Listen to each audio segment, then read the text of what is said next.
Hello and welcome to this week's Sunday Catchup podcast. How are you? And how has your week been? I really hope it's been a good one. Whatever you've been doing, I really hope it has. And we can take a breath, can't we? It's the end of the week, the beginning of a new week, lots of endless possibilities.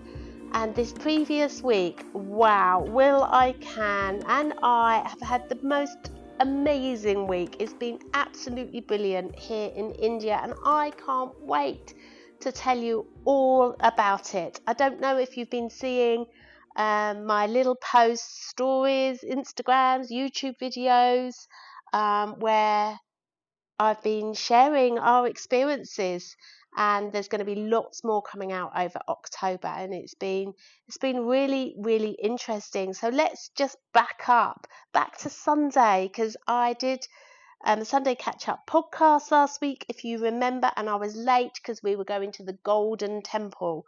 And have you ever been to the Golden Temple at Amritsar? It is incredible, and I would definitely say if you want to come to India, then put Amritsar on the map, because the Golden Temple is incredible. It completely took my breath away. It's so beautiful, just there standing majestically in the middle of a lake. It's stunning, and it's covered in 24 karat gold, and it just glows. Even the moon was golden from the reflection of the gold. It was just stunning. It was so magical, and it was absolutely breathtakingly beautiful.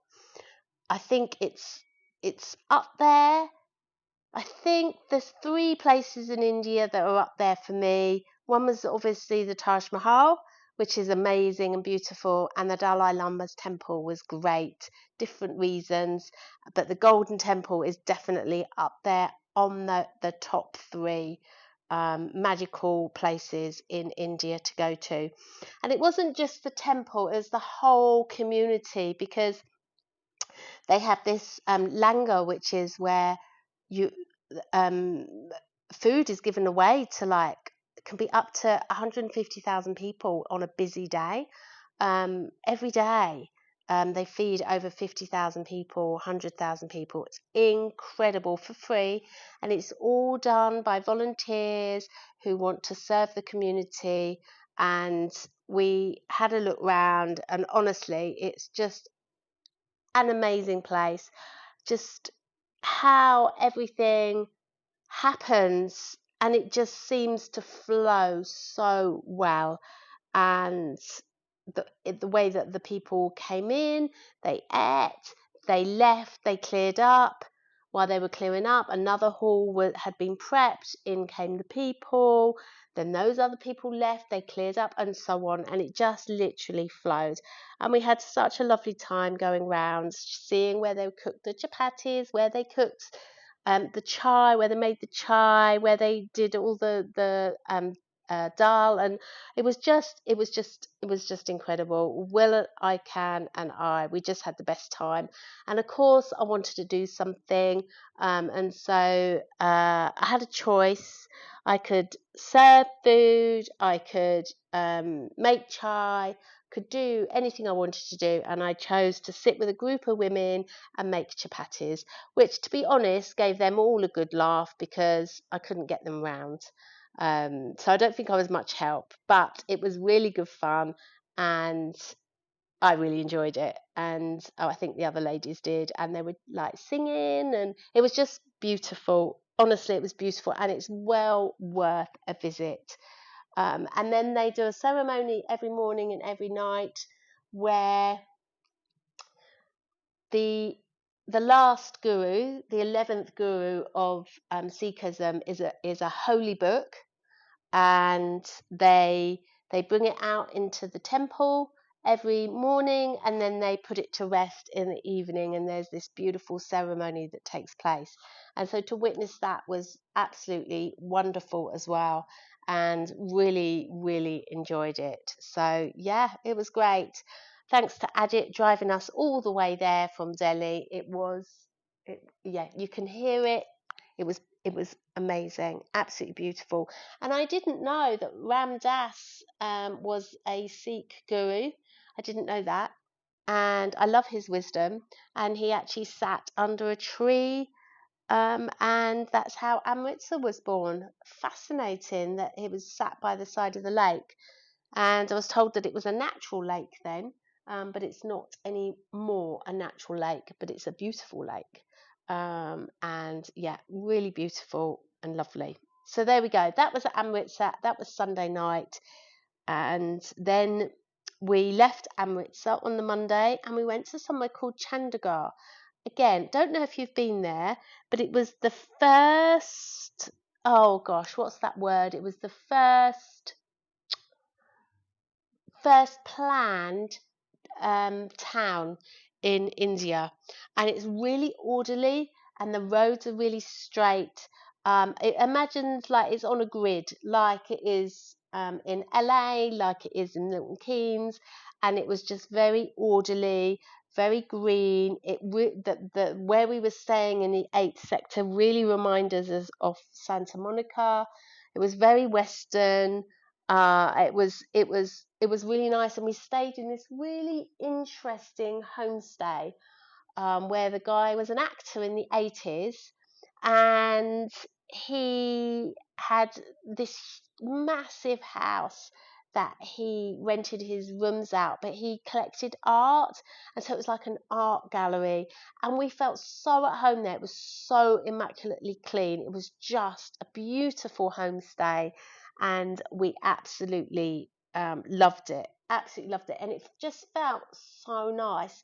The hotel we was in Amritsar was nice, but we were just a little bit on edge. I can't put my finger on what it was, but when we went to the homestay, it was like, oh, it was like we could relax, we could just catch up with ourselves. It was just they'd created a really beautiful sacred space there, and we really felt it. A couple of things that was funny. One, we went to rock garden. It's very famous in Chandigarh.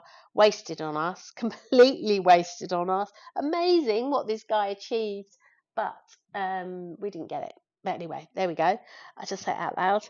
And the second funny thing was that I went for a run in the morning in Chandigarh, and I got lost because because it's all grid, I thought I'd kind of mapped out, well, in my head, I'd mapped out. I got hopelessly lost. And because I'd got my phone out in the end and I didn't take my glasses, so I couldn't really see properly.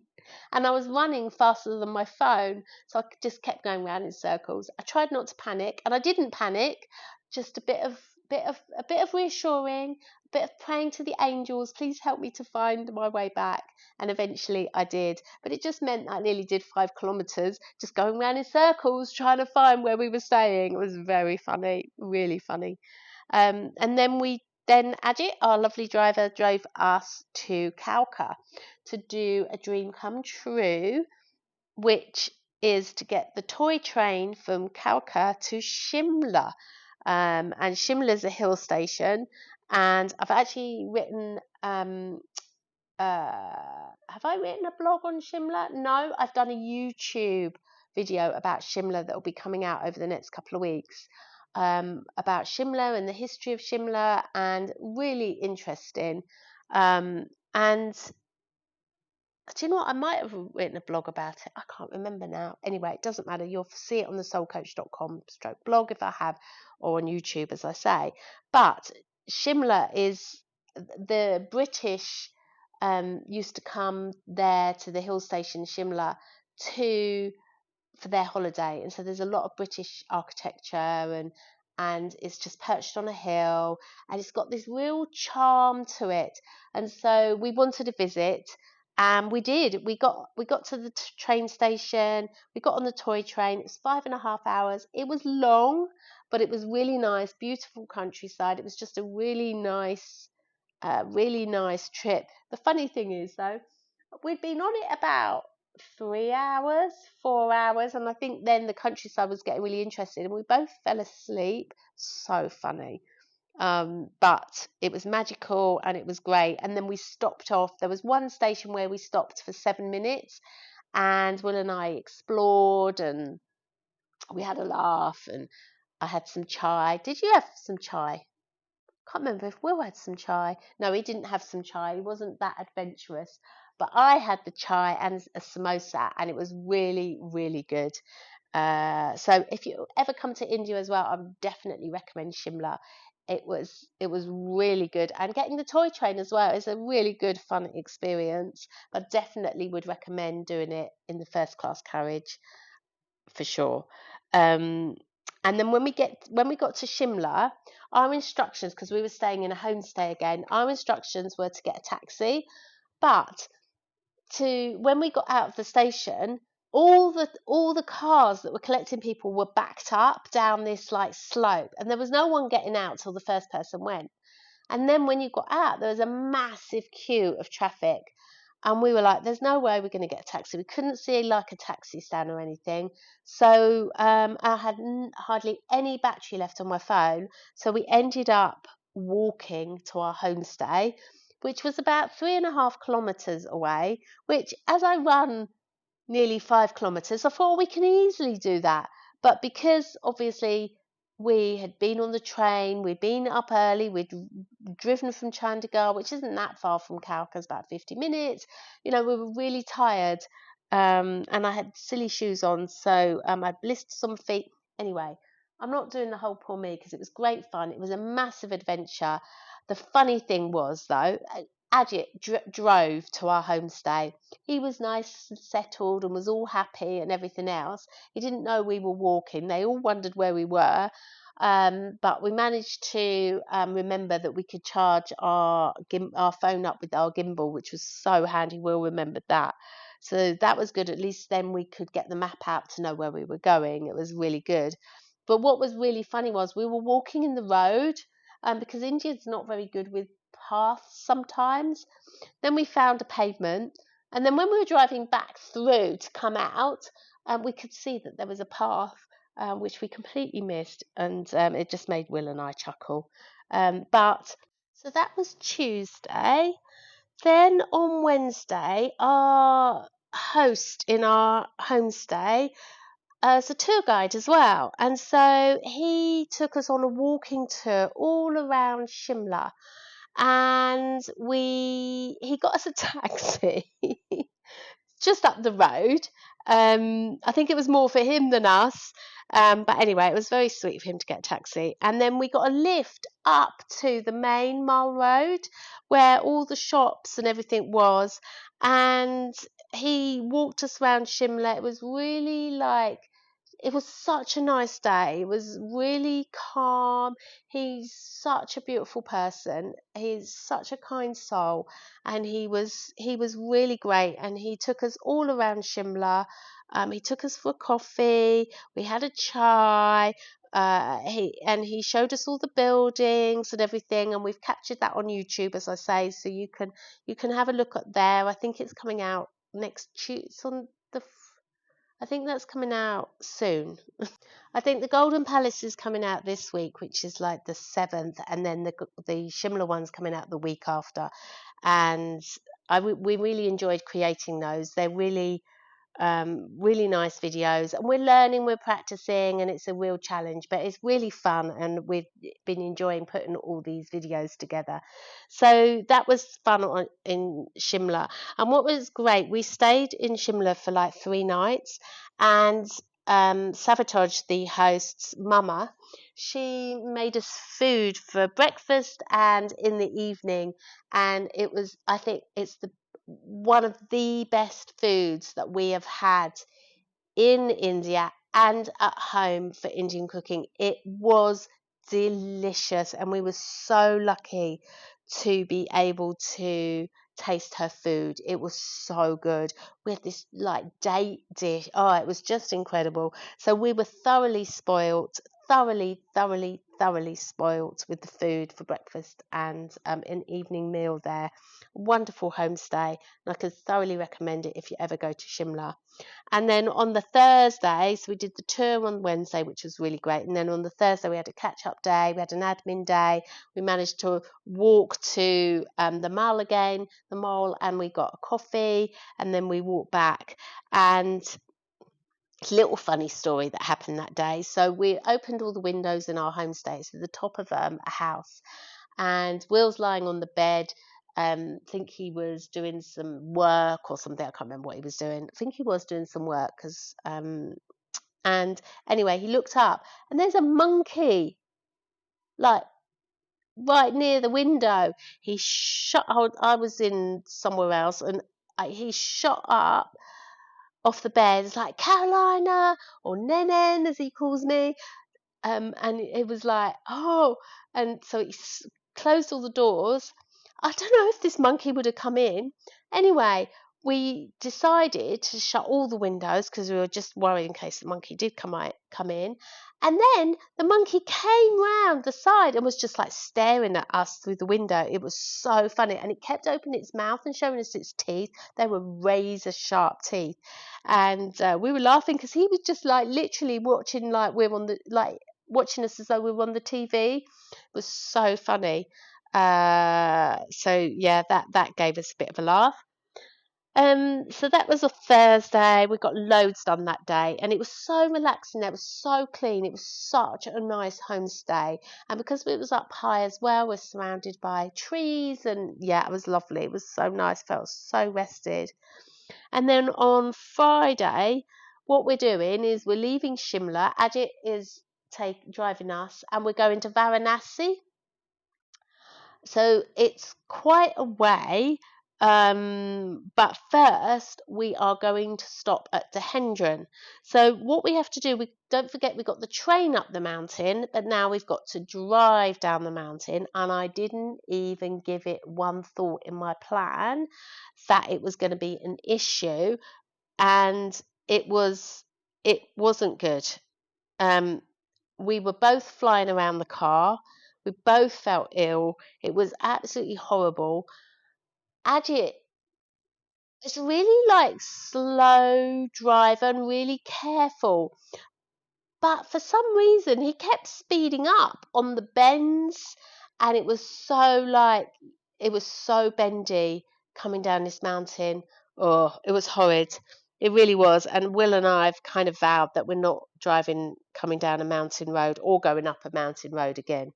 We are going to avoid that at all costs because we did feel ill.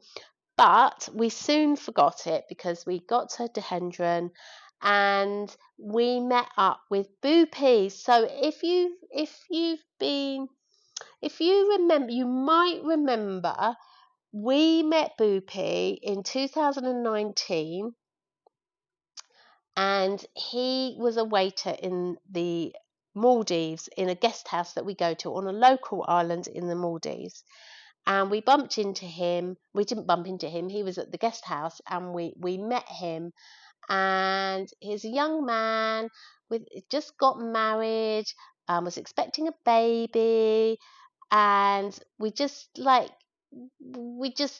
fell in love with him. He said his first words to us was welcomes. He's got such a lovely smile, and he's got such a lovely charm, and um and then obviously COVID came in 2020, and he had to leave the Maldives to go back home to India. And the Reiki community, we all got together and we pitched in to help set him up in a business out there. And unfortunately, it didn't quite work out for him, and he had to come back to the guest house.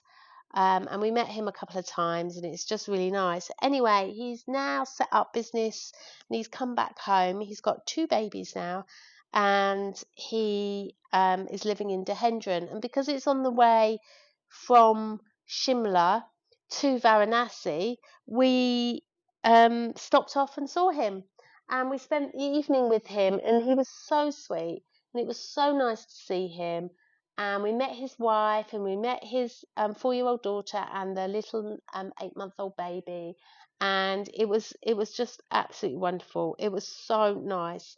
and he presented us with some flowers, and he'd booked a hotel room for us, and he checked out the coffee because he knows we like coffee, and it was just lovely. And we just spent an evening chatting, playing, and we were at his restaurant where he's set up.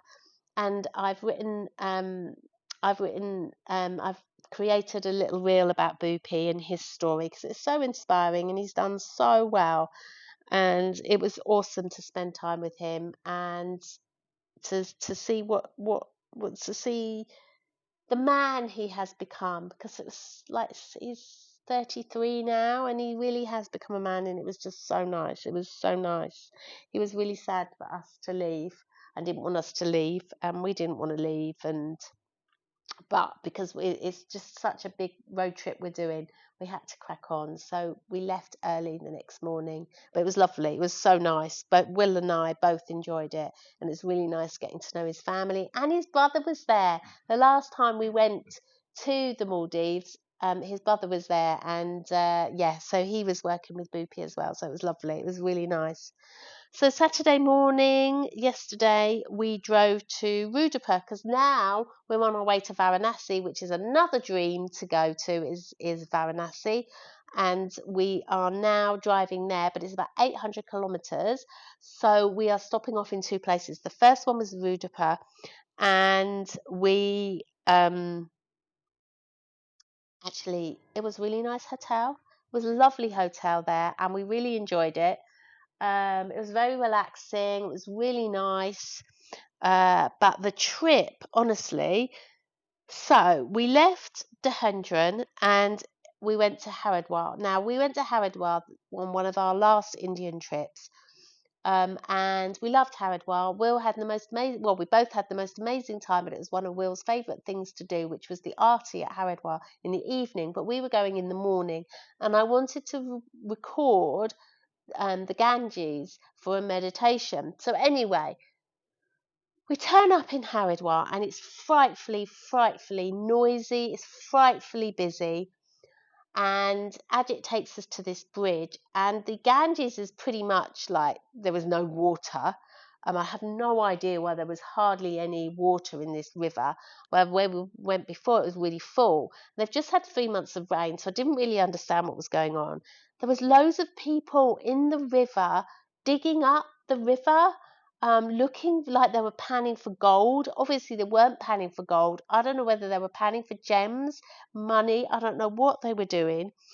The bridge that we were on, there was loads of motorbikes going over it, and they kept beeping. I'm trying to record for the meditation, and I'm starting to get a bit stressed.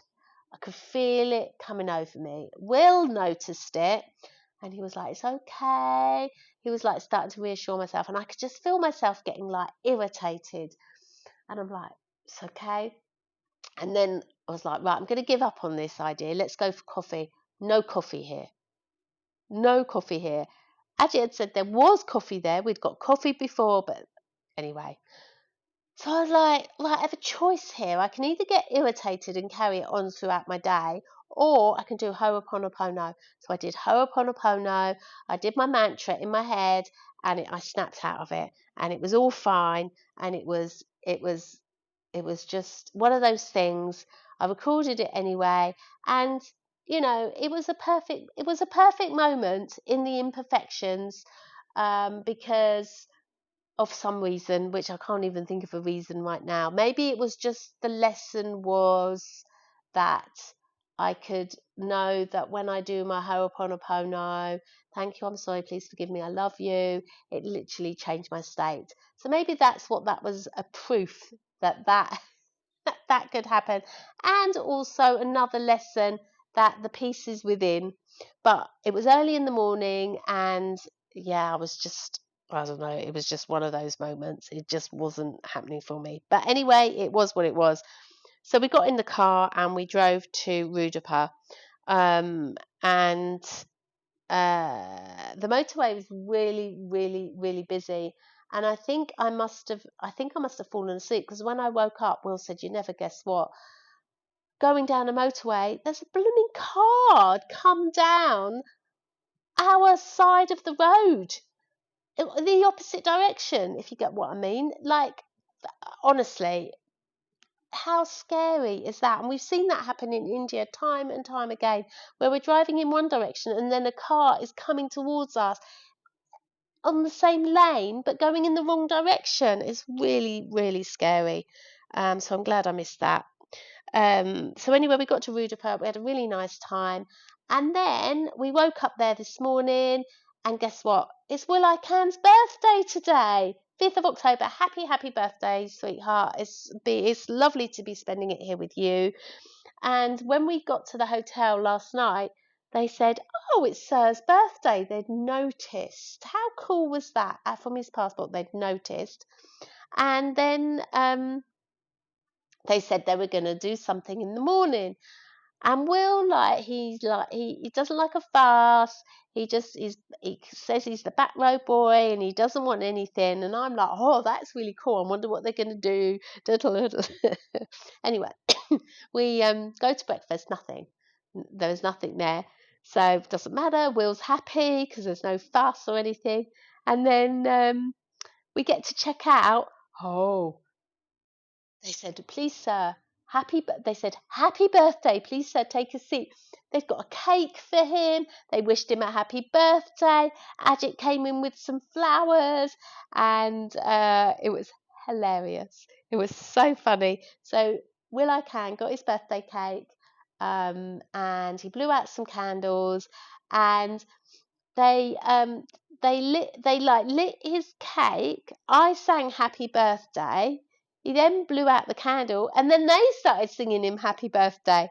It was really funny. He was happy because it was really nice, but you can just see the bubble. It's like, oh, beam me up, Scotty. It was really funny. So yeah. So then we've been driving to Lucknow today on his birthday, and we're just staying here overnight for stops, so then we're not doing the whole 800 kilometres in one go. And we're going to venture out because we've just realised, because from Shimla all the way to where we are now in Lucknow, no Starbucks. But I've just looked up and there is a Starbucks 9 minutes. So we are going to go and have a cheeky birthday Starbucks and then come back, play cards and have a meal and go to bed, and then we're off to Varanasi in the morning. So yeah, super exciting. It's been an amazing, magical week. It's really flowed. It's been amazing. The people we've met has been awesome, and yeah, it's just been a really great week. So I can't wait to share what we're doing next week with you. Next week, what we're doing, we're going to Varanasi. We are going on safari as well to try and see its tiger. So I'll fill you all in next week. Hope you have a beautiful week. And so I hope you've enjoyed that. Hope you've enjoyed hearing what we've been up to. As I said, have a great week, and let's just take a moment. So breathing in, breathing out. Just let everything fall away, coming back into this moment. And just saying that Ho'oponopono mantra. I'm sorry, please forgive me, I love you, thank you. It's so powerful. And it just brings us firmly back into presence, back into the now. Feeling your feet on the ground. Knowing all is well in this moment.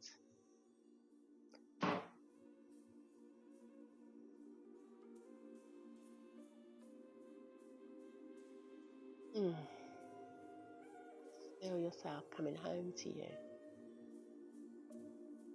And what's your one intention for the week? What do you want to happen this week? Mine's to have lots of fun and laughter.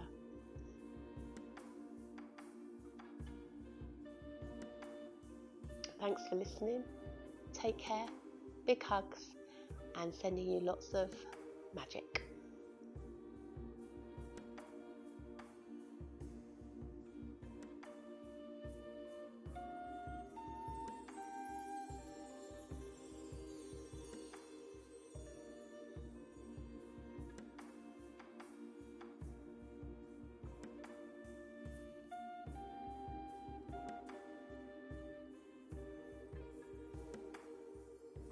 That's my week wrapped up. What stood out, what shifted, and what I'm taking forward.